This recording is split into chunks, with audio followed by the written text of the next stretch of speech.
Assalamu alaikum wa rahmatullahi wa barakatuh. Hurmatly tuğanlar, bu yaşada biz ata-enenin hurmatını öz ornuna koyuşubuz gerek. Daim ele aytабыз, şeriatda da aytat, Allah'ın razıçılığı ata-enenin razıçılığında, Allah'ın qarı ata-enenin qarında deyt. Oşandıktan biz ata-enenin razı kılışыбыз gerek. Kur'an'da da Allah Taala aytat: "Va'budullaha ve la tuşriku bihi şey'en ve bil validayni ihsana." Allah Taalaga hiç kimde şerik koşbostan ibadat kılgıla, jana ata-enеңe жақсылық кылба deydi. Demek ikinci кезекте бұл ата-эне турат экен.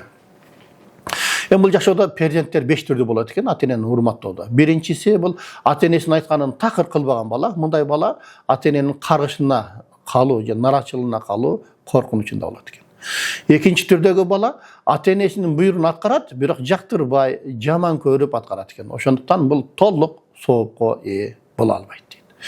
Үчүнчүсү тапшырылган ишти аткарат, бирок кабагы кашын бүркөп, үнүн көтөрүп, милдет кылып, үшкүрүнүп, үф деп атып аткарат экен да.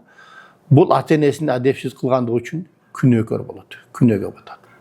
Төртүнчүсү ата-энесинин айтканын көңүл жайдары, ыраазычылык менен аткарып, соон Аллах Тааладан үмүт кылат экен. Аллах үчүн ата-энесин сыйлайт экен. Мындай баланын соопко ээ болушунан үмүт чоң.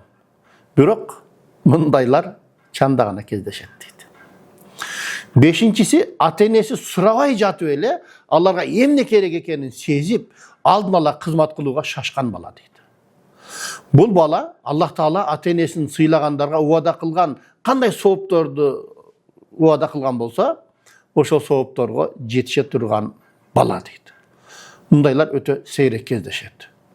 Ошондуктан экинчи, эң акыркы эки түрдүү балдардын өмүрү берекелүү, ырыскысы кенен, жүрөгү тынч, иштерин Аллах Таала береке берип, дайыма жолу ачык болот деген үмүттө жашайлы. Assalamu alaikum wa rahmatullahi wa barakatuh.